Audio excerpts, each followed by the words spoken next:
Ayuk right, they motion McCaffrey, backwards pass to McCaffrey, and he's going to throw downfield wide open. Brandon Ayuk, touchdown! San Francisco!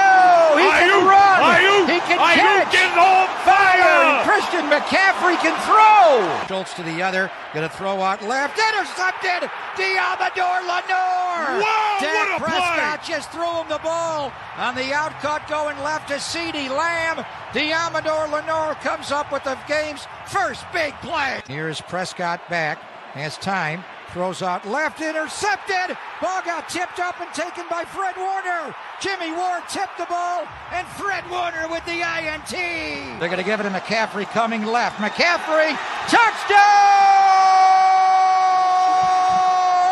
San Francisco!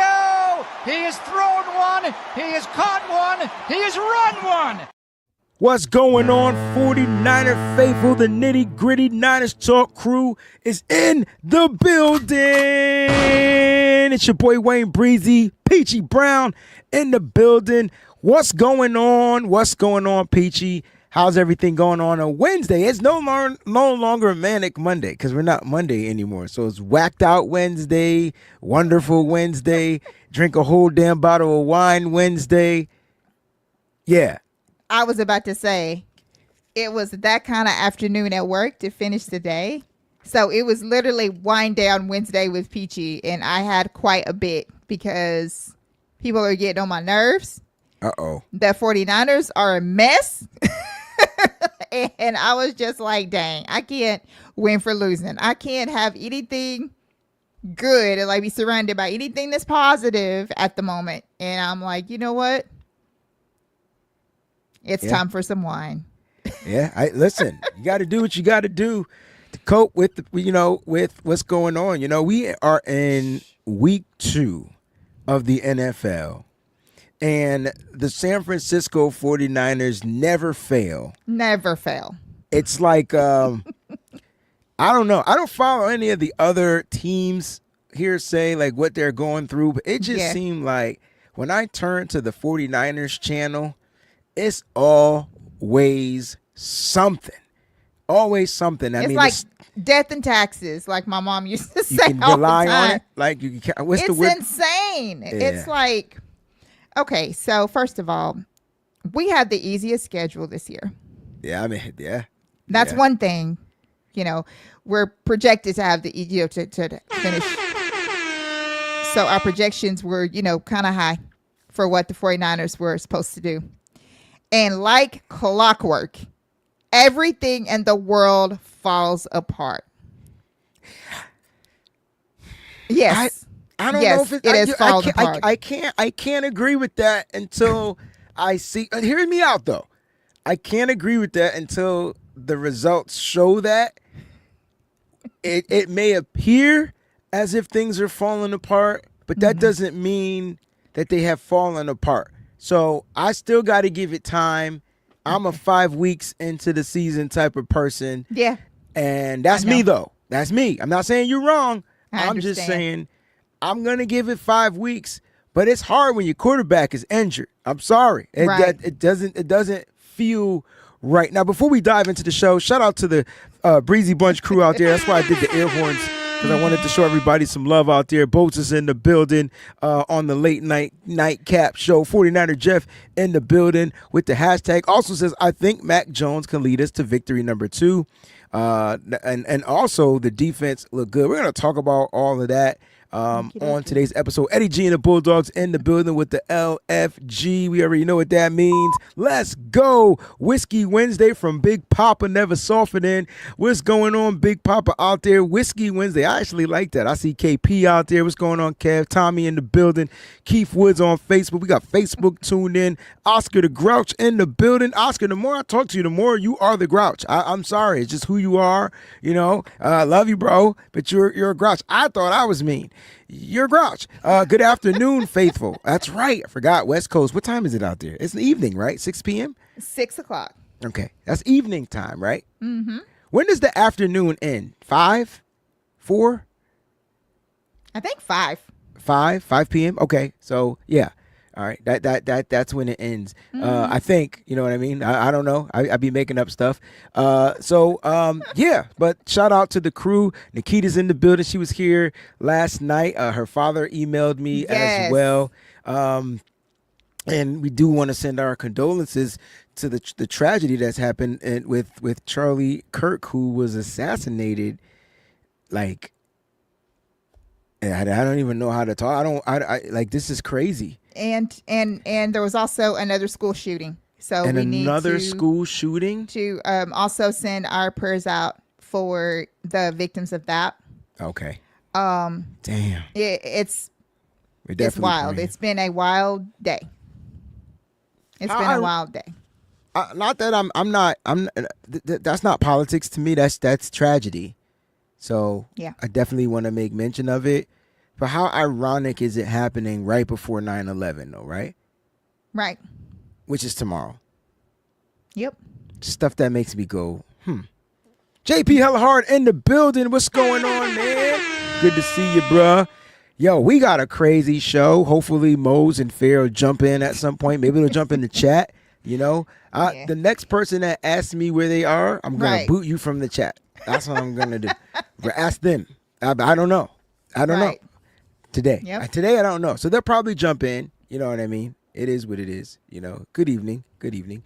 Guys, make sure you guys are liking, following us. We got our nitty gritty stuff going on. We want to get that back going. So we got the Facebook page. Miss Debbie is still in charge of the Facebook. So make sure you show her some love and join the group. You got to answer the 49ers questions. If you're a 49ers fan, you should be able to answer those 3 questions. I mean, if you will call yourself a faithful, there's no way you should get those 3 questions wrong. And no, I'm not giving you the questions so you could go study.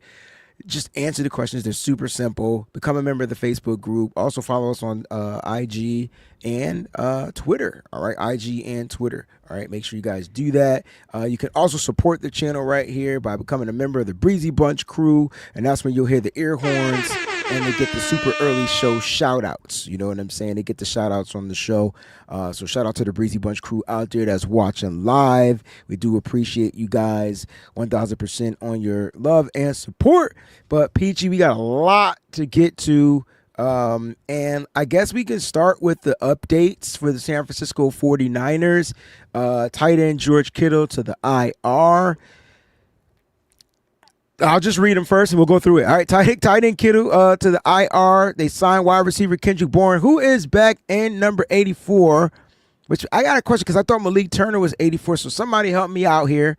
They signed a kicker, Eddie Pinheiro, who can kick the ball really far. All right. And they also signed tight end Messiah Swinson to the practice squad. So the Niners are continuing to make moves. George Kittle on the IR. You get a roster spot for that. Kendrick Bourne is in. We'll talk about the roster moves as well. They waived kicker Jake Moody, and I believe they released wide receiver Robbie Chosen. So that means one of the receivers on the active roster is going to get pushed back down. Probably Russell Gage, who I thought was number 84. I don't know. What are your thoughts on what's going on with the Niners? George Kittle out with a hamstring injury. He's on the IR. Sounds like he's going to miss a significant amount of time. If you had to take a guess, which week do you think George Kittle will return? I got 2 questions for you. That's part 1 and then part 2. I think Kittle comes back. Honestly, I think Kittle doesn't come back until week 7. Okay. And I think that him and Ayuk, I think they come back at the same time. All right, because I was going to ask you another question. Who do you think comes back first, Ayuk or Kittle? And so you think they come back simultaneously? Yes, I think they bring them back together. I could dig it. I could dig that. So week 7, you got the San Francisco 49ers 2, 3, 4, 5, 6, 7 home against the Falcons, October 19th. Is that a Sunday night football game, if I'm not mistaken? October 19th against the Falcons. Is that where you have both of those guys returning? Yeah. It's a home game, and I like it. Opposed to being on the road. Right. Opposed to being on the road. Yeah. Mm-hmm. I got week 6. That for Kittle, I got week 6. Yeah, I know. A lot against of the people Bucks. Yeah. Because I know he loves Tampa. He's gonna bring it. So I got him week 6 against the Bucks. But again, they have to reevaluate the hamstring, so they have 4 weeks to let it heal. Yep. And then they can decide if they're going to, bring him back. At week 5 where he'll practice, he'll probably sit out, miss that game against the Rams because that's a Thursday night game. And then week 6, he probably will return. I really want him to play the Rams on the road because the game that's most important is that Rams game. Yeah. But you can't rush his injury back. You know what I mean? Nope, you cannot. A lot of people saying week 6, but I think week 7 makes more sense. It's the home game, but I'm pushing for week 6. I see all the week 6s out Absolutely. there. I just think it's going to be that home game. Not trying to rush it. Retro Gamer in the building says Niners probably need new training coaches. They keep getting new ones, and but this is not new. We've been dealing with this and different training coaches where we removed the whole entire training staff and switched it, and whatever it is, I don't know what it is. Maybe Kyrie Irving needs to come and put the what's that down that he does the whatever he blesses the maybe we need to get him. I'm not kidding. Is that sage he's doing? Yeah, sage. Yeah, okay. I want to make sure I say the right thing. Somebody needs to get out there and put some sage on something. I don't know about that, but they need to put some. I come from the church. They need to go get a blessed bottle of extra virgin olive oil and start sprinkling it in the name of Jesus. They need to do something. The blood. They need to do something. They got to do something. You know what I mean? I don't know about the sage. I don't burn stuff, but I definitely sprinkled the oil. Oil. It's nothing like the oil. It's got to be 100% agree. And that oil is powerful. It got to get blessed, though. You can't just really go buy powerful. it from the store. It's some powerful stuff. That junk work. That junk work. And it stains like a mug, too. Let me tell you how strong the oil is. Let me tell you how strong the oil is. I was prayed over to play the organ. Mm-hmm. I was anointed. Pastors, they prayed. And literally, if I go back to when I first started to where I am now, without any lessons, you would never have thought that I couldn't have played back then. But it was because of prayer and that oil. I'm telling you, it worked, man. It's some strong stuff. You get the believers in there. You know what I mean? We need to pray over these injuries. That's what we need to do. Never mind. Really you know what I'm saying? Because I'm confused. I watch a football game, Peachy, and I'm just like, all right, they got hit. Okay, cool. And then they do a presser. Oh, they good. Okay, cool. And then 3 days later, oh man, I got a flare up in my nostril, and it's overextended going into my earlobe, and I got to get it drained, insane. And I can't play for 3 weeks. It's insane. But we do have the praying woman in here, Miss Cynthia, so she would definitely. That is the truth. Definitely. Cynthia, we need you, your prayer line. The prayer warriors. To seriously hold up this team, girl. Yeah. So bad news for George Kittle. Good news, the 49ers signed wide receiver Kendrick Bourne to a one-year deal worth up to $5 million. Right? $5 million. I don't know about you, PG, but the videos that I saw today, I mean, the vibe is high. It is. It really is. Glad to have him back. He's happy to be here. Did you see his smile? Yes. So did I ever tell you the time I met Kendrick Bourne, but I didn't know I met Kendrick Bourne? I think you did. So I'm out in California. I'm at the San Jose Mall, and I'm doing my shopping. And I go out there. I'm coming back with a suitcase full of 49er stuff because that stuff not over here on the East Coast. So I buy a whole extra suitcase just to go shopping. So I'm out in the mall and I'm shopping, and I see this dude, and I'm like, he looked familiar, but I can't quote him. And no one was around him. You know what I'm saying? He was by himself. He was shopping too, but it was his smile. And then he walked by, and he walked. I walked by him twice, and then the third time I said, "Man, that looked like Kendrick Bourne." This is what he did. He turned around with the big old white teeth and smiled. I was like, I knew you, I knew you was him. But you know, I'm a scaredy cat. I don't say anything, and I just chalk it up as an L. Like I should have just said, "What up, yo? Let's go shopping" or something like that. Man, what you getting? I forgot, and that was funny. Like that was funny. Like that was me not knowing it was him, knowing it was him encounter with Kendrick Bourne. He had a great season that year, and then he went to become a free agent. Like how crazy was that? And he earned his bread in New England, I guess. So pretty cool story. Tommy in the building with the first super chat of the show. Oh, he wants to talk about this. Look, man, we gonna get to this, but since you super chatting it, let's get down to it. Yo, Trent Williams, 6 pressures, dude. Now, I watched the film, so if y'all don't watch film, y'all can't talk shit. Because I watched it. And those pressures were like, they were weird pressures.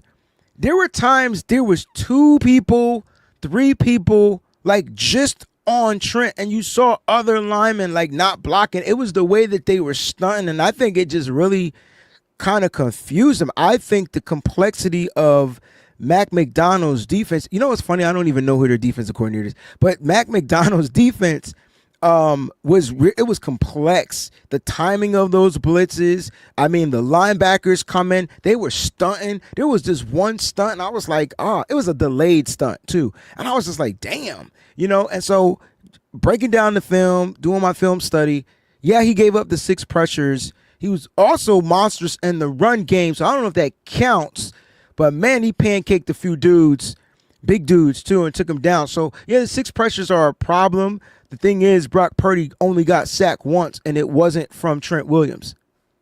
Yeah.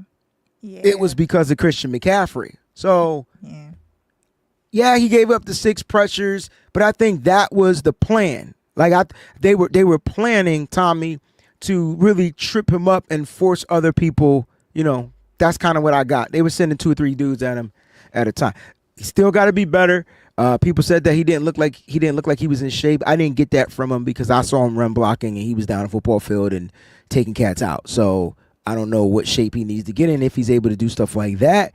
But yeah, it's still he was the worst offensive graded. I think he was one of the worst graded offensive linemen per PFF because of the 6 pressures. The penalty at the end hurt him, and that was even bullcrap.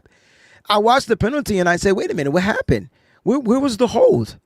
Like, he literally, they tried to say the hand that he put on the back of the dude because the dude fell down. So is it because the dude fell down he got the holding call? If so, I'm going to need all the Niners defensive linemen to take a couple of acting classes on how to fall down because their refs are calling it. That was the holding call on a Christian McCaffrey positive run. So it didn't really hurt him, yo. It didn't hurt him. Yeah. Like, so didn't help him, excuse me. As far as their defensive coordinator, I'm not sure who it is, but it's kind of like the situation that we have. Like, we have an OC, but Kyle is, pretty much, in charge of the plays. It's the same way. Mike McDonald is pretty much running that defense. What did I say his name was? Mac McDonald? That means I want some McDonald's. But Mike McDonald. Yeah. Right. Yeah, It's Mike. You're right. That's funny. But, Peachy. He lost Nick Emmanwori early. Yeah. On a negative play, too. On a play where they stopped Christian McCaffrey for 2 yards. Mm-hmm. You know what? Bump that. Let's just recap. Give our takeaways from the game right now. Like, I'm super in, like, order. Like, I have stuff, whatever. We don't got to stay in order. So, week 1 takeaways. Let's do it. PG. That Seattle defense, I know they gave up yards, but they were fierce. Oh, yeah. They were blitzing. They pressured us a lot. Yeah. And it's because it was dialed up though. It was timing, blitzing, safeties, linebackers, cornerbacks. The stunts were crazy. And you could tell like that. We knew that, but we knew that's what we were gonna get. We know what he's trying to rebuild. You gotta go back to Michigan. I know people don't like Michigan. That's fine. But you got to go back to when he was coordinating out there for Harbaugh, and that in the Michigan defense, all the defensive players work. Maybe we shouldn't draft any offensive players. We should have drafted Will. Never mind. Will Johnson was the highest graded rookie. Yes, he was this week. Yep. He was. I knew that this defense was going to be good. I've said it like a million times because I saw what he did when he was in Baltimore with that defense. And that made me realize just how good that he was going to make this defense. I knew it was going to take some time, of course. And like you said, you know, they are rebuilding, getting back to that. But man, the strides that this defense is already taking is, yeah. I agree. I like some of the takes out there, man. Shout out to my little bro, 49er Media in the building. What's going on, baby? Says, can we get to 7K on the live? We're only 10 away. That's funny because we were 11 away earlier. Right. Now we're 10 away. We need 10 more subs. I need 10 people to go out there, create another Gmail, right? Yep. No, I'm just playing. Don't do it. That's fake. Get 10 people to sub. Please do so. Please do so. Thank you, 49er Media. Filthy says, thank you, nephew. Brock got hit 8 times. Now he's hurt. Some of Brock's hits were on Brock. But at the end of the day, his hits weren't. It didn't look like his hits were like hurt worthy, if that makes any sense. Yes, Brock is dealing with a toe injury as well as a shoulder injury to his non-throwing arm. But I was looking at the hits. The hits were a problem. I get it. Those are high. Those are part of the pressures.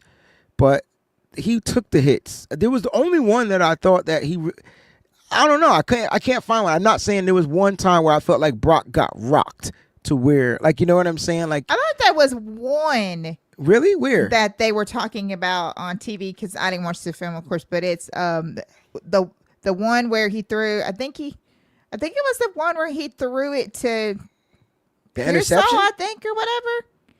No. It was a completed pass. I mean, he's got to take those hits. I mean, if he stays in the pocket but I think that's the one that they're saying because it was a really hard hit. Like it knocked him backward. Like he literally went down. Yeah, I think that's the one. My thing is, if you're staying, when he got hit, if you're staying hurt right there. If you're staying in the pocket to let the play develop, that's what you're going to get hit. Exactly. Your offensive lineman can't hold for 5 seconds. Yeah. Right. So you're good, but it's about how he embraces those hits. You know what I'm saying? Yeah. So we'll see what it is. JP Hellahard says, "What did you guys have for dinner?" Like I had some coleslaw and some leftover chicken. Yep, I'm on the leftover table right now. Peachy, what you have for dinner? Probably better than mine. So I had to work really, really super late. So I literally just stopped at Panda Chinese and picked up me a little bigger meal thing or whatever, and drunk some wine. So I had some little Chinese takeout and some wine. That's what I had. Sound better than mine. For supper. Oscar in the building says that sack was on Purdy. It was 100% on Purdy, just like the interceptions were 100% on Purdy. I don't give what Kyle Shanahan says. Purdy can't throw those passes. Those are my takeaways. Like, he just can't throw those passes. Like, I need him. All right, let me explain why the sack is. And it'll be up on the Patreon tonight. So you can watch the offensive film tonight, right? But let me explain why that was on Purdy. So Purdy should have adjusted the protection to protect himself and let Christian McCaffrey know what to do. Now, when you watch it, it's like Christian McCaffrey is like, okay, fake the handoff, play action pass, and he's like, oh, gotta get to the blocker. Because it was a safety blitz right up the middle, but Purdy had seen the safety. Like, who are you looking at, Purd? Like, I'm just curious. Like, The one person you're supposed to be looking at is the safety. Like, that is your assignment, Purdy. That ain't Jake Brendel's assignment. That is the quarterback's assignment. That safety is going to kind of tell it all or tell the tale. Purdy didn't do that.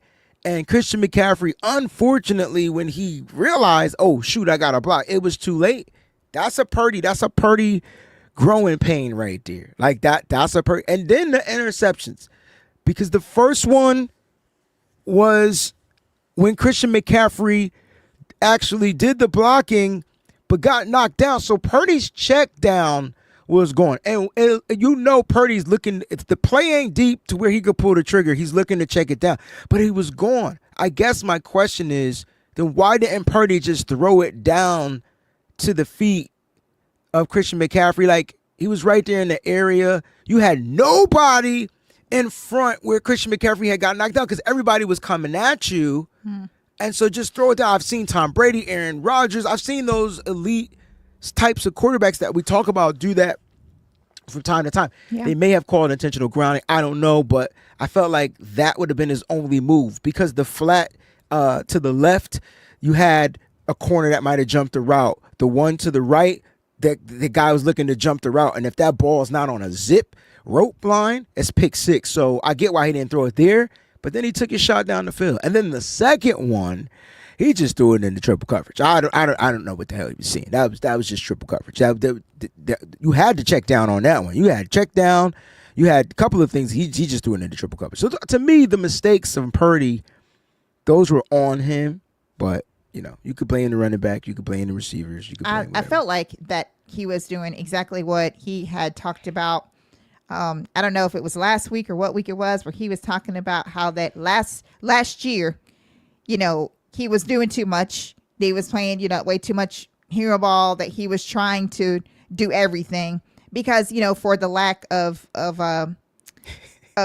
players that we had out there, he was just overdoing it. I felt like in a way when those happened, that's what he was doing. I think he was just really doing too much.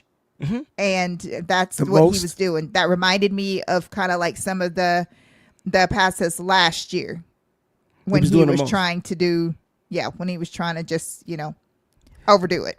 Yeah, Cousin Sid says contributes to the reason why Purdy is hurt. We're talking about him and not knowing his protections, not protecting himself. Like it's a problem. But I think the more he plays, obviously the reps, it'll come. It has to be natural. Like it has to be something that he knows. Like, oh yeah. Let me do this. Let me do this. Let me do this. Make sure you block in here. Like check. And you see it in football all the time. Like I need the running back to pick up the blitzer. So right. I don't know why that wasn't there. You know what I mean? So it is what it is. Any other takeaways from week one, Peachy, before we jump into some more of the Niners news? Other than Jake Moody being ass trash, like, because we going to get to him in a second, You know what I'm saying? Thanks, Dad.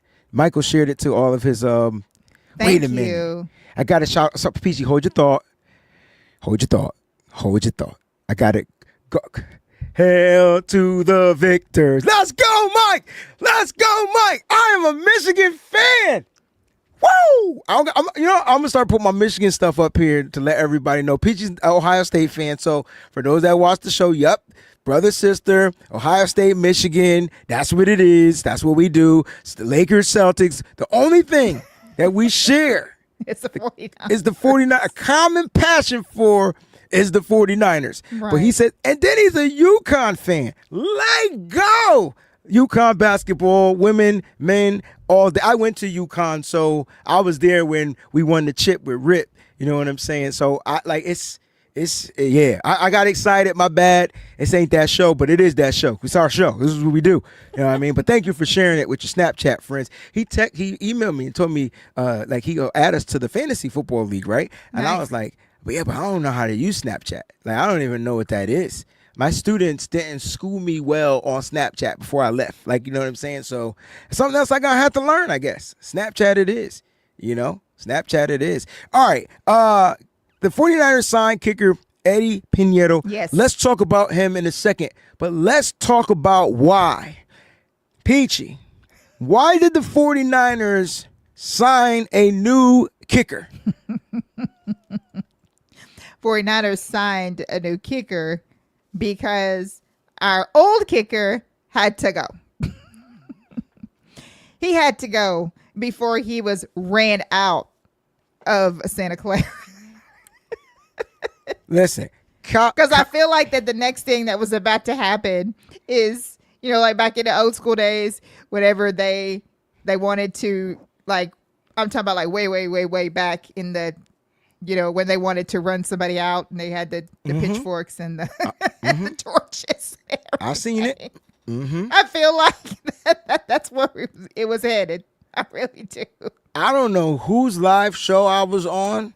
I'm hoping it was mine because I said something very harsh. I told Kyle Shanahan to his feelings. I can't play. I can't deal with people in their feelings. I saw something today where Kyle Shanahan said, "Well, what did you want me? Like, what did you expect?" I mean, he was going through something mentally, and he basically, Kyle Shanahan said, "I ain't got time for that shit." That's what I got from that take. And I'm like, Kyle, you have just won 1 billion faithful fans that is going to be in your corner. Clap it up for Kyle Shanahan for making an executive decision. 100%. And that was on your show with Chapman. Because you were like, I'm sorry. Sorry, John. Please don't ban John's channel. I couldn't take his. I can see Jake Moody in his feelings, and I just like no, hurt them. He's hurting your team. Hurt the feelings, and I don't like hurting people feelings. I'm not a bad person, but there was nothing you could do anymore. He didn't deserve any more chances, and I'm a Michigan fan, but he ain't in Michigan no more. 49ers trump everything. Yep. Y'all better learn today. He had to go. I tweeted it, and I texted you. I said, "Yo, his beep got to go. He don't got a pass. Go. He better not collect $200. Matter of fact, I'll give him $200. That cat had to go." Jake Moody, 74% kicker. They signed Eddie Pinheiro, overall 88% field goal kicker, 88.1% field goal kicker. PG, he is, and bear with me, I feel like my eyes are deceiving me. He's 11 for 14 from 50 yards plus. He's 6 for 8 from 40 plus. He's 8 for 9 from 30 plus. He's 7 for 7 from 20 plus, and he has never attempted a kick less than 20 yards. Never. He's 88.1% field goal kicker. Now, he's a 92.1% extra point kicker where Jake Moody was like 98. No, I don't care. I don't care. I don't care. I don't care. It doesn't matter. It doesn't matter. You, like, none of that matters. What was so hilarious, and I think I probably said this on the fantasy show last night, as a matter of fact, when I knew that it was time for him to go, when Breezy was like, because Breezy was one of his biggest supporters. I knew that it was time for him to go. Who got your back? I got your back. I had his back. When, like, over everything, ridicule, everything, Breezy took all that or whatever to go to the chin, just kept on moving. But when Breezy texted me and said, his beef has got to go, that's it. I'm done. I don't care anymore. I listen, the one thing I learned how to do is admit when I'm wrong. Right. Okay? Now, Kyle Shanahan won't do that, right? But I will. Now, right. I didn't say draft him in the 3rd round. No, not at all. Damn. I don't know what. Don't ever spend draft capital on special team players. No. Ever. Ever. Ever. Woo. Lord Ever. have mercy. It was... he had to go. I literally put on social media, I feel like that he needs therapy. But I do want to say this one thing, being nitty gritty, because I actually put this on Twitter. I got a lot of people that were like, the fact that you guys are happy about someone losing their job, like, do you realize that you just cost somebody their job? And you know what I said? I said, okay, I get what you were saying, but try this on for size. If we had kept him, he would have wound up costing other players their jobs by us not being able to win football games. So if he's costing us football games, then he's hurting a lot of people. He could be hurting coaches. He could be hurting everybody by costing us wins. So, I mean, whatever. I don't know if he's still college eligible. My Michigan kicker missed his first field goal in his life last week. Maybe he goes back there and competes against him for the job. I don't know. But he gone, right? Longest kick was 56 yards, Filthy Casual. 56 yards. I see our sister Felicia is in the building. Shout out to Felicia in the building. She said, F his feelings, man. Facts. For sure. Oscar, 22 months. We got to give Oscar a round of applause, man. That's what I'm talking about. Right. He says, before you end the show, I want your thoughts on Kawhi. I can't stand you, bro. Oh, man, I got to give it to you now because I wasn't expecting this question. Wait a minute, Peachy. What did Kawhi do wrong? Help me out here. Okay, to make a long story short, and me and Breezy should just bring back our thing because we used to have a thing where this is the kind of stuff that we talked about. But, like, on the Patreon, for real, you guys would really enjoy it. It was really good. Kawhi Leonard and the Flippers, like I want to know what Kawhi did wrong. That's what I'm talking about. Yeah. It's intertwined with the Clippers. I just want to know what he did He's wrong. part of a fraudulent company where they basically paid him a lot of money to do absolutely nothing for them, to not advertise for them, to not do anything. They paid him all of this money, and the Clippers owner also is in with like $50 million and all this stuff that they did just so they could get Kawhi Leonard on the Clippers and to keep him away from going to the Lakers. Listen, put both of them motherfuckers and the in jail. Raptors. If they did something. But whoa. There's one more important part though.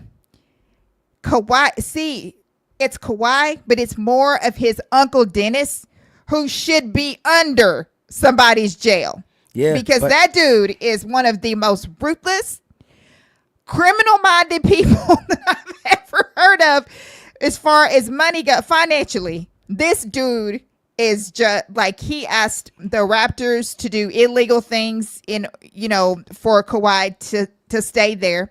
He asked the Lakers, our owner Jeannie Buss, for these illegal things, and she flat out said, no, I'm not doing that. And then he goes to the Clippers and they agree to do all these illegal things. And now it's coming up because today they had an NBA owners meeting and all this other stuff, right? And so the NBA has came out and basically said that they are going to do a thorough investigation. The only way they're going to put any kind of punishment out or anything like that is if they find something substantial. They're going to find something substantial because there's a bunch out. And shout out to Pablo Torre because he has brought all this to light and has broken another huge story.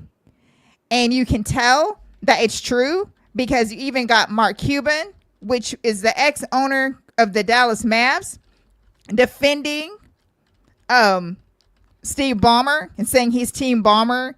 But his interview with Pablo is priceless because Cuban's so nervous. Like, he's literally like stuttering on there when he's talking about this and everything. And it's like, yeah, you know that your boy's in some hot water. That dude is in some hot water. I'm telling you, all of them are. Kawhi, him, Uncle Dennis, all that group. They about to get locked up. Let me out. Don't let me out. I don't have anything else to say. Peachy said it all. That's where it is. So that's what it is. All right, that's what it is. All right, enough of that NBA bullshit. Back to Niners talk. It is what it is. Oscar, thank you for that. I just can't be crooked. Like I just heard today, there's some players in college that are banned for life. Yes. For gambling. They banned for life. Insane. So they can't even play NCAA basketball anymore. Right. And they got kicked out of school. Mm-hmm. I'm like, yo, y'all don't be following the rules? It's wild. I don't get it. I don't get it. I don't get it. Anyway, those are the latest in the roster moves. Jake Moody gone, Eddie Pinheiro, and we went over his stats. He's just a better kicker.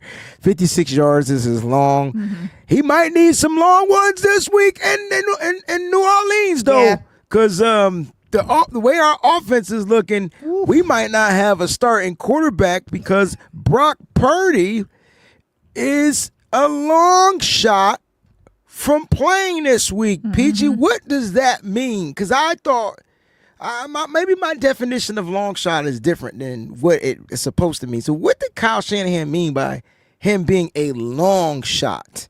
That he's not playing. Damn. That he's not playing. That he's not going to play against the Saints in New Orleans.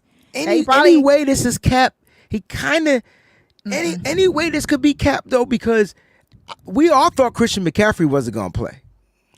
Right. Not except for me. Kyle didn't say that it was a long shot for CMC. Like, he literally came out and said that. Said that's other what stuff, me to though, that believe. made us feel like he wasn't going to play. Like, you get what I'm saying? So maybe the words he's using for Brock is long shot, and then Brock suits up because the big toe is healed. I don't know. It's just weird. Like, I feel like Kyle says certain things to strike the attention of the media to get them, oh, yeah, he's not going to play, you know. And then hopefully New Orleans is like, oh, no, Brock, cool, we get Mac Jones burger. Let's go. Like, maybe that's what Kyle is doing. I don't know. So I hope so, but I just have like a feeling that he's not playing. Yeah, everybody's like, nope. He's not playing Sunday. It's the Mac attack, macaroni and cheese, Mac. It's the Big Mac flavor in your ear. This is going to be a dope game, yo. If you're attending this game, you get to see former first-round pick Mac Jones, right, go against the New Orleans Saints at 1 p.m. Eastern time. I was supposed to go to this game. Yes. Throw your Mac lines in here, baby. I was supposed to go to this game. I'm very glad that I'm not going now. Oh, man. Look, Big Brick says I'm just I wouldn't gonna keep risk it real. Purdy. But for all of you going, I hope you have a great time. I would have no expectations if I were you. That's all that I'm going to suggest. To be loud, be crunk, be what you do in the dome. I'm just telling you that I would have no expectations of this game. I'm trying to think of all the one-liners I can use, you know, after the game, win or lose, like for this, because it's gonna have Mac in it. So, Mac Daddy, miggity Mac. Let's hope that he's a Mac Daddy. Let's hope so, because Mac Daddy's perfect. But let's hope he is. Let's hope that he's worth that name. We need him to own the Saints. Yes, right? I do. I just, you know, so let's talk about Jennings' injury, because he should have Juwan Jennings out there. And that's a bonus, right? Like, because now you got Jennings, Pearsall, Jennings, depending on how well he practices. I don't think he practiced today. So it's interesting, right? Because there were 4 players that did not practice today. Well, several players that did not practice today. Trent Williams, Christian McCaffrey, Juwan Jennings, a couple of others. Obviously, Brock Purdy didn't practice today either. And today is, last time I checked, Wednesday. And so, don't I have that health report? Wait a minute. What am I doing here? I'm sitting here trying to figgy guess, and we got the joint right here. Just chilling, man. Like, what is wrong with me? I don't know. Let's see if we can bring that up. Let's get rid of the boxy box. Sorry, Eddie G, you got to go for right now. All right, let's see if we can go through this, because that's kind of tiny. I gotta dig in. It's a little blurry. All right, so Ben Barch, knee and elbow, he was limited. That's good, right? Because they say he was gonna be day to day. Nick Bosa did not participate in practice, not injury related, just resting the player. Luke Gifford, linebacker, knee full participation. Yetur Gross-Matos. Can we give Yetur Gross-Matos for being like number 1 in the pressure rating? Yes. In the NFL in week 1. Whew. Jesus. Good to have him back, but he didn't participate. Jordan James, finger limited. Juwan Jennings, shoulder, did not participate. Mac Jones, full participant, knee injury. Christian McCaffrey, calf, not No injury related resting player did not participate. Dominic Pooney knee full participation. Brock Purdy left shoulder toe did not participate. Jordan Watkins wide receiver ankle limited participation. And then Trent Williams knee not injury related resting player did not participate. For the New Orleans Saints, you got Julian Blackman, their safety, didn't participate. Talise Fuega, tackle, did not participate. Jordan Howden, another safety, oblique, full participation. Velus Jones, running back, knee limited. Trevor Penning, guard, toe, did not participate. Zach Wood, elbow, limited participation. Chase Young, defensive end, calf, did not participate.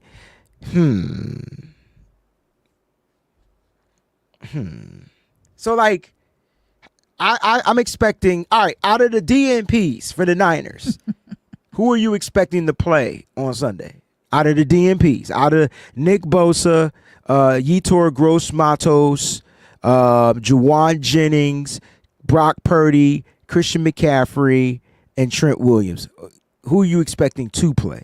To play? It's easier to tell you who I feel like is not going to play. Jennings and Brock. I feel like everybody else will play. So you think Jennings and Brock won't play in this game? Right. You think Jennings won't play? Really? Interesting. I hope so. I just don't think that he's going to play. I really don't.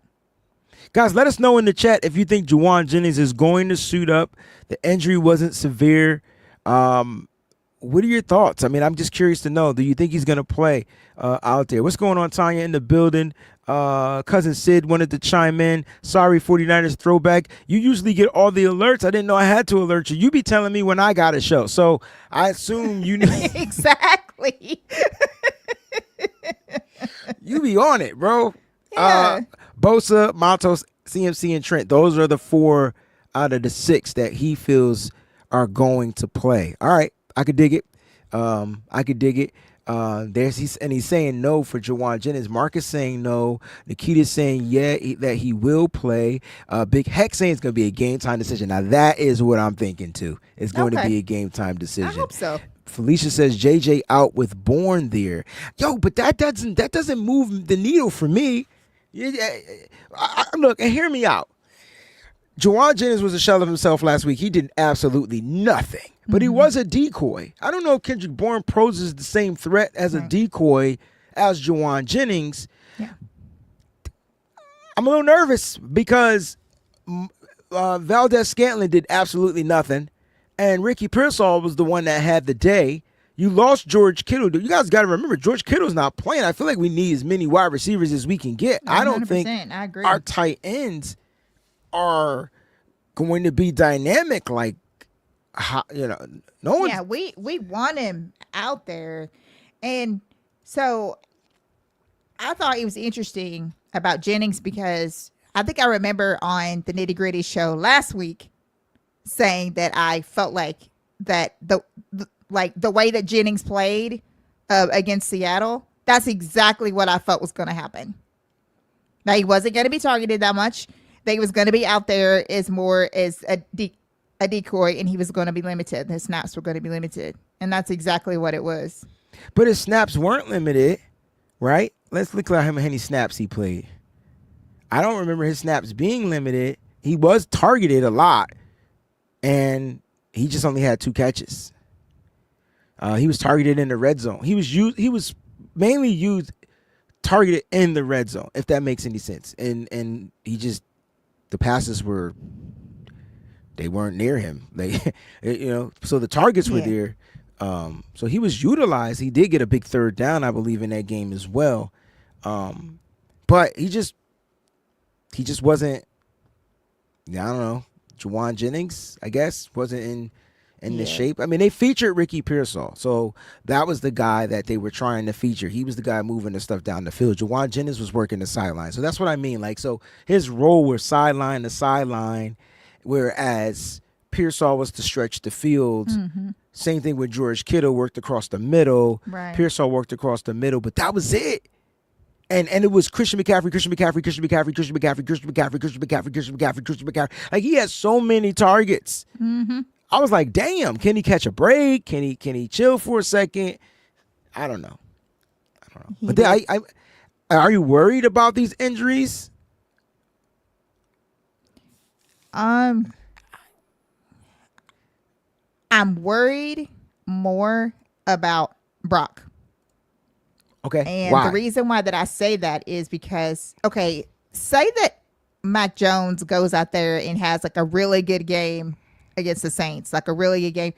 I know the 49ers, they're not going to bring Brock back until he is completely ready. I feel like that if he did that, he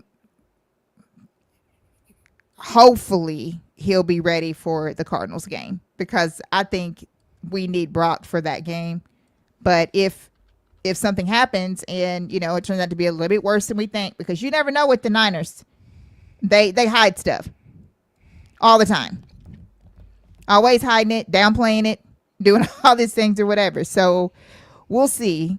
So I hope so. And I hope that if Jennings doesn't play this week, that he is back for the Cardinals, because we're going to need all hands on deck for Arizona. So I do know that. Sounds like Mac Jones is starting. Mm-hmm. And let's talk about that.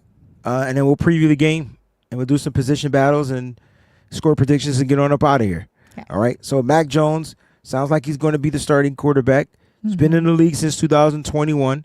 He had a very successful season, almost 4,000 yards with the Patriots in his rookie year. And then it's been decline ever since. Now he's with the Niners. And so the most he's thrown was 22 touchdowns in the season, 13 interceptions. So you know what you're going to get with Mac Jones. Somebody said that out here in the live chat, and I wanted to ask you this. Mm-hmm. Who's a better offensive coordinator, Josh McDaniel or Kyle Shanahan? Oh, Kyle. Offensive coordinator? Kyle. Really? I think so. How many Super Bowls Josh McDaniels has? Yeah, I mean, I know how many he has, but Kyle, but he didn't like, get those by himself. Like, but he got those running the offense. He didn't get them coaching. I didn't ask about coaching. I said coordinating. Coordinating is coordinating. So I'm asking you, who's a better offensive play caller? Is it Kyle Shanahan, not coaching, but Kyle Shanahan or Josh McDaniel? And I understand Josh got the best, in my opinion, out of Mac Jones. That's why I'm asking this question. Can Kyle do the same thing is what I'm asking.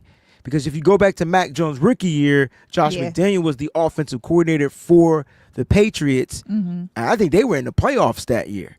I think that I still believe it's Kyle, because I don't know what the Patriots were doing this last week, and Josh McDaniels is their offensive coordinator. And their offense didn't understand what the hell was even going on out there. True, but a different quarterback, right? Different quarterback. So that's what I'm saying. Yeah. I watched Josh get Mac what I'm saying is I watched Josh unlock Mac Jones his rookie season. And the way he did it was with the typical Patriots quick throw style offense. Bootlegs to the left, bootlegs to the right, screen game, get the ball out of your hands quick, let the players do the rest of the work, right? It's when you got him dialing up the throws where Mac starts to make mistakes, and you kind of start to see like what Mac Jones is all about and where he's struggling. Will Kyle Shanahan do the same thing? We watching Brock Purdy take these throws down the field. And I'm not saying that Mac can't make the throws down the football field. I'm just saying, do we allow Mac to play his style of a game just to secure a victory? Because when Mac is playing that Alabama style of football, he's unstoppable. Yeah. He's really good. Yeah. But I do believe that Kyle's definitely the better OC. I don't know. It's hard to, I mean, it's McDaniels did have Tom Brady. That changes up the equation a lot. Mm-hmm. But we also saw Josh McDaniels like recreate the New England Patriots offense like year after year. One year was dink and dunk. Next year was get me Randy Moss, throw it down the football field. Then it was back to get me the two tight end sets, the Aaron Hernandez and the Gronks. Now get me it's in they work. They work. As a head coach, he's terrible. As an offensive coordinator, I think he's damn near one of the top offensive coordinators we've ever seen in the history of football. And Kyle Shanahan, I feel like we only really seen him coordinate our team and then that Falcons team. And then with that Falcons team, he had Matt Ryan, MVP that year, right? And he had Julio Jones. He had some dynamic weapons. And they went to the Super Bowl. And guess what they lost to? We can't forget about Washington. What about Washington? I'm sorry. When Kyle was in Washington. Yeah. With he had RG3. RG3. He had what did they do though? Like RG3 and Kirk Cousins. I mean, RG3 was they went to the playoffs that year. Mm-hmm. In RG3's first again, he year. had a dynamic quarterback, right? Right, he had a quarterback that can move the ball with his feet. That defenses weren't really. That's my point. Like, that's part of the point. I know that. Gotcha. What you call it had. But my thing is, can Kyle make Mac Jones work? I think that's my only concern. Like, which version of Mac Jones are we gonna get? Mm-hmm. And that's my concern. Can Kyle dial it back so that Mac can do the short pass? There was like 4 screens in that Seattle game that all got bottled up. They knew, as soon as it was a screen, they knew it and they bottled it up, right? Not really much yards. So we got not a lot of rollouts from Brock Purdy in that game. But do we get that on the turf in Nolens? Like, that's what I'm asking. Like, you know what I'm saying? So Mac Jones starting, this could be good. This could go south. So just be prepared for every level. Yeah. Like, you know what I'm saying? Just Good be point. prepared for every level. You know, it's going to be fun to watch for sure. Let's preview. All right, let's look at this game. Look where the Saints are. Saints are 16th overall offensively, 14th in passing, 16th in rushing, 26th in scoring. Saints only put up 13 points. That's the amount of points that the 49ers gave up to the Seattle Seahawks in week 1. I know this is after week 1, but this is where the teams are officially ranked. How do you think their offense, Peachy, is going to come out there, you know, against this 49ers defense? Like, who do you need to, I guess, who's the fear factor of the Saints offense?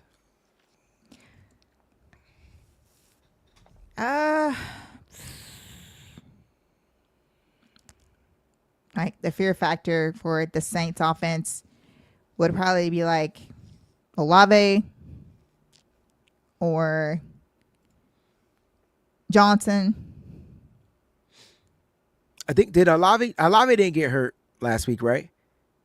Not that I know of. Okay. I thought he got dinged up. I don't So think Juwan so. Johnson, the tight end, Chris Olave. What about Alvin Kamara? You're not worried about him? Right. And they're always like, it's always going to be a threat with Kamara. Yeah. Like it's always going to. And it's because he's that dual threat guy. Yes. He's their Christian McCaffrey. Yes, you know? exactly. So if anything, I'm starring him. Love what the Niners did. 84 yards on the ground last week to the dual threat. They got to continue to figure out how to stop the run, like the Niners defense. Yep. Alvin Kamara is a different type of running back, though, than Kenneth Walker III and Zach Charbonnet. So is. it's different. Spencer Rattler, Felicia, what are your thoughts on Rattler? Like, he played particularly well against the Cardinals. He wasn't bad. Yeah. He did. He also has some mobility. So that would that's definitely right. So this will be our first mobile quarterback. Yes. And you know how we normally are. We don't do well against mobile quarterbacks. I'm expecting Nick Martin to suit up. I want all the fast linebackers out there on the Right. football field. I'm sure Saleh will have a good plan for that. But yeah. Mark says don't sleep on Spencer. It's interesting, man. The Niners in every way should win this game. Look, man, offensively we're ranked 8th, 384 yards, but now Brock Purdy's not playing. Christian McCaffrey still should be good to go. Look at our defense, though. Our defense is going to be playing against a pretty good week 1 offense. Yep. But do you think the Saints offense is better than the Seahawks offense? You get Chris Olave. We just finished playing Jackson Smith and Jigba. They have other wideouts. They got a better running back system. They have a better offensive line, even though Trevor Penning is injured. Right. I'm just curious to know what you think. I mean, they got Rashid Shaheed. That's their speed guy. So let's not forgot about him. And they got the good old veteran Brandon Cooks. You can't tell me. Lord, I forgot about that. Yeah. No, I think that the Saints have the Seahawks beat on offense. Yeah. The more I think about it, they do. So do you think our defense? How do you think our defense will respond to the Saints' weapons? Because they got weapons. Don't forget Kendre Miller is spelling Alvin Kamara. I know. You talked about Juwan Johnson. They drafted Kelvin Banks Jr. Yep. Eric McCoy's their center. Cesar Ruiz is their guard. Talise Fuaga and Trevor Penning are dealing with injuries. So, I'm more concerned about their defense. Like, I feel like their passing defense is damn near hard to throw on. And if we don't have the weapons, they're going to play the run. So, yeah, they struggled against the run with Arizona. That's because the feet of Kyler Murray and his ability to run. Does Mac Jones have any of that? Because that's what we're going to need to keep that defense honest. I'm going to be honest. I'm not scared of them. I'm just telling you, that's their secondary is tough to throw on. Yeah, I still think that we're going to be okay. I think Saleh's going to have a really good defensive plan. As far as on our offense, I think I'm definitely more worried about our offense than I am our defense. I feel like that our defense can find a way to contain these players. But the offense is definitely making me nervous, especially if they wind up stacking the box a whole lot, because like you said, that's what Seattle did. Right. And we'll see. I think that the way defensively, you got to find a way to attack Spencer Rattler. He's going to move the ball out of his hands. He's going to get the ball out of his hands as quickly as possible. That's what he did last week.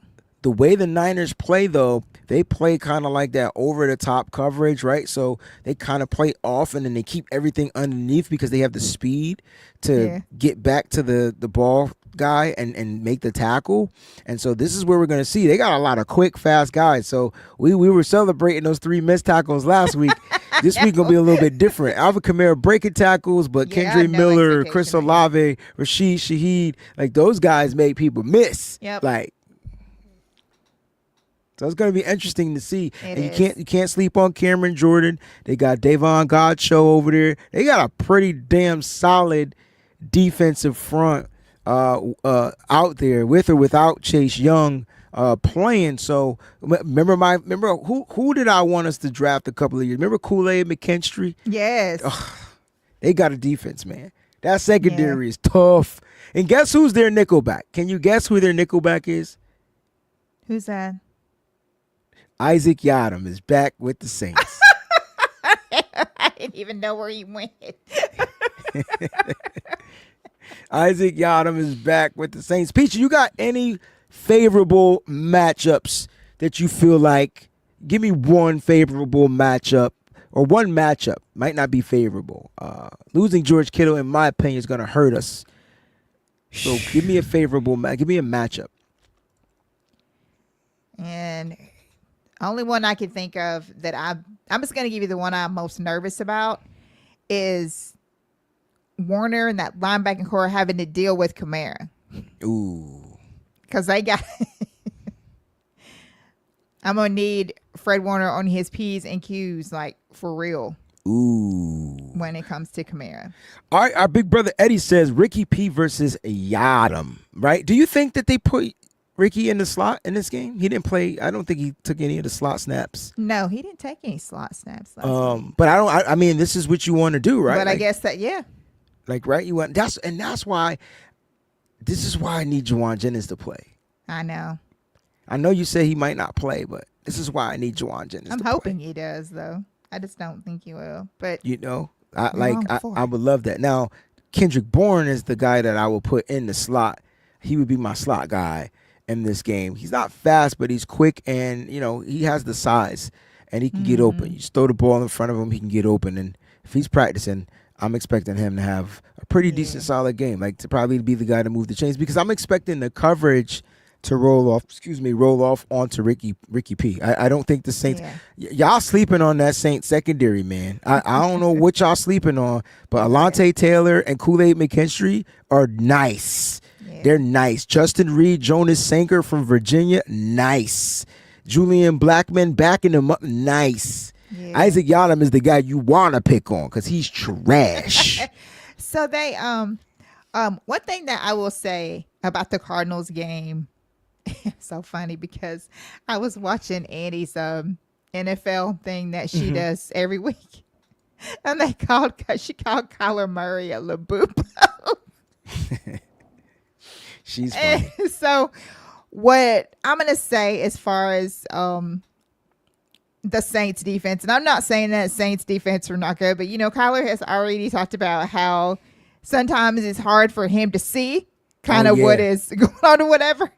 So, Mac Jones is super tall. So he's going to, so he'll at least be able to see what's going on. So speaking of being, we already have an advantage right there. Speaking of being super tall, I don't know if he's super tall, but speaking of being super tall, I watched Brock Purdy do 2 jump passes in the game. The first play of the game in the end zone at the 5-yard line was a jump pass to Christian McCaffrey for 2 yards. Like, what is that?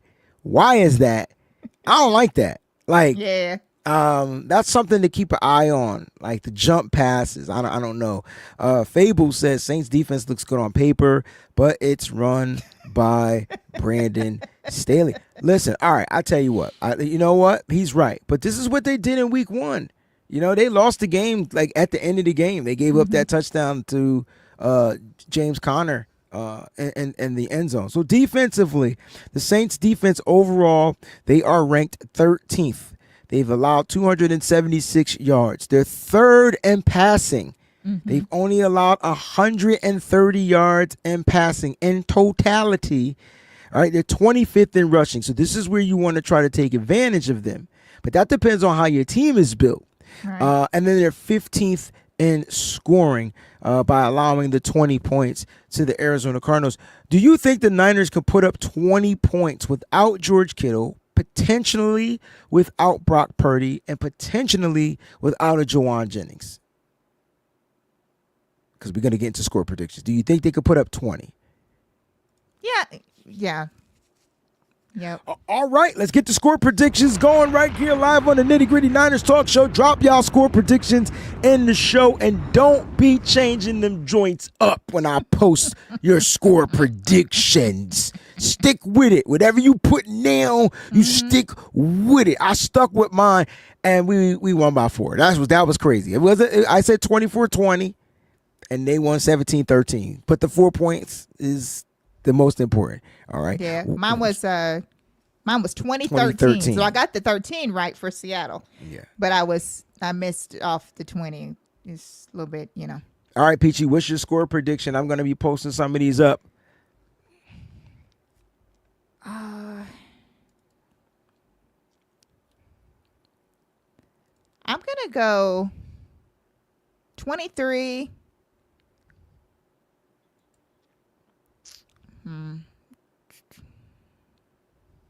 23-17. All right, 23-17 from Peachy. All right, that's a pretty decent score prediction. I think the Niners, they couldn't put up 20 with Brock. They damn sure not putting up 20 with Mac. I just don't see him putting up 20 points. The defense gonna have to play their hearts out. I think the defense only gives up 9 points. I don't think the Saints score a touchdown in this game. Okay. I could be wrong. So 9 for the Saints. 13 for the Niners. Low scoring game. Gracious. On the road. 13-9 is going to be my score prediction. 13-9. That is ugly as freak. But here's what you get. Right? You get a touchdown. I don't know who. But you get 2 field goals made. Got you. That's the celebration right there, Mitches. Okay. That's the celebration right there. I want to say 20, but if we didn't put up 20 with Brock, there's no way I'm going to think we're going to put up 20 with Mac. And I want to be wrong. Wait, what did he say? What did he say? Hold up. Oh, God dang. You know what? That's your score prediction. That's y'all prerogative, man. Oh, dang. Look at Leon Sandcastle. And he said 2 Mac TDs, 2 CMC TDs, and 2 Eddie field goals. Lord. So, damn. So that's 28 plus 6. So 34. If the Niners score 30 on the road against the Saints, I know. I'm gonna be I'm gonna be happy. I Right. come up here and eat humble pie real easily. Oscar says 3 field goals. CMC scores. Demo recovers a TD. Demo TD recovers Warner fumble. Okay, so Warner calls the fumble. DD recovers and gets a TD. So we get a defensive touchdown this week. I love it. All right, let me ask you this: how many turnovers? The Niners got 2 turnovers last week. Will they get more or less than 2 turnovers, or will they push at the 2? Over or under on 2 turnovers? Under. Okay. I just don't see him really under. It's tough. It's tough getting turnovers. Yeah, it is. Some people think it's easy to do that for some reason. William has posted 2 sacks, Huff 1 sack. Huff couldn't even find the backfield, but I hope he can in this game. Right? All right, so we asking for turnovers. Oscar says 1. Howdy says 3. Eddie says 0. Rob D 1. Jaron 2. Nikita 2. Felicia 2 with the defensive score. 1.5 from, is it Tua? I fucked it up. My bad. 1.5. How you get 1.5? Yeah, I don't know how they. Not what I'm asking. Our dad Michael says 4. Andy says 1, 2. So it's a push over another strip sack. I like that. Less because I asked over or under. Tanya says 2. Mark says we getting 3. 13-7. So CJ Gray score prediction is 13-7. He's giving them the touchdown. I prefer this, but I think we give up field goals. I think the Niners defense bends but doesn't breaks, but they got a pretty decent field goal kicker. We'll see. We will like. I'm glad that this is the early game. Yes. So we can have enough time to rejuvenate if a game is this close. Amen to that. Amen to that. You ain't never lied. I just got this funny feeling. You remember that time we went over to Atlanta and we just knew we was going to bust they behind? Yes, exactly. And they punched us so much in the mouth, in the gut, What a in nightmare, the armpits. And I didn't expect us to lose that game. No. This can't be that game, right? Right. This can't be that game, right? Like it can't be. Exactly. All right, Peachy, great show. Score predictions. What was your score prediction again? 20 what? 23-17. 23-17. Okay. And mine was 13-9. Ouch. All right, we got to remember those. I got it. Because I got to remember to put them up there when I post the pictures and stuff like that. Any final thoughts before we dip up out of here? Guys, the chat has been great. Thank you guys for tuning in with us. And remember, if you are not subscribed to the channel, subscribe to the channel because we are right on the cusp of 7K. So we need you to do that. I had some people that had reached out to me that said that they weren't getting notifications. Yeah, a lot of people are saying that. I'm going to say this so that everyone hears it. If you're not getting notifications, click off of the all and everything and just do it again. And apparently that is working. It's probably just a YouTube thing because it's been on there for so long. Or click on the Discord link. Join my Discord. Yes. And whenever I go live, it sends you an alert. Either way, that's right. Actually join the Discord thing. Like that is fun. We're there live on game days. That junk be funny because it starts off, oh yeah, Christian McCaffrey runs right round and round such and such like this, and then and it starts like that, and then it ends up like this motherfucker gotta go. What the fuck is he doing? It go from commentating to pure comedy in a game. Like that's what the Niners do. It does not take long for it to do it either. Not at all. Only on the Discord. Only on the Discord. That is free. All you gotta do is click on the link for the Discord. We'll put it in the chat. It'll be in the description of the show for sure. Yeah, I'm gonna stick it in the chat right now. That is funny, man. Guys, we love you, man. Thank y'all so much for tuning in. You guys have been an amazing audience. Shout out to our new subscribers. Let me just make sure. Oh, Eddie G had a question. He says, can we talk about Brendo the Watcher? It was 2 plays, man. I just was like, who he looking at? Right. Why he looking? Like, go block something. Right, go do something. And it was on the run plays. That's crazy. I don't know.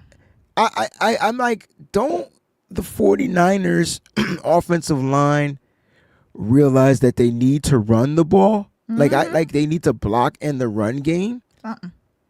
I don't know. Something like that. Sean says Matt could have Matt could have a better year than Brock. Then Brock can be used for the playoffs. If Matt gets this team to the playoffs, there will be no more Brock. I know. At least for the year. Brock will be shut for the year. And how ironic is it that when players get their money, they get hurt? Goodness. We'll save that for another show. Mark is in the building. Says if Matt goes off. Oh, look, it goes right along with the other Mac question from Sean Tuber. If Matt goes off, who are we starting when Purdy gets healthy? Now, this is not Jim Harbaugh's team. So, Peachy, if Matt goes off, is Mac Jones the starter of the San Francisco 49ers? No, he's not. So, if Mac throws for 5 touchdowns, it doesn't 400 plus yards. Hold up. I'm not finished. Hold up. Right. You got to give me a second. Sorry. Against the Saints, against the Cardinals, against the Jaguars. Let's say he throws for 300 to 400 plus against the Rams.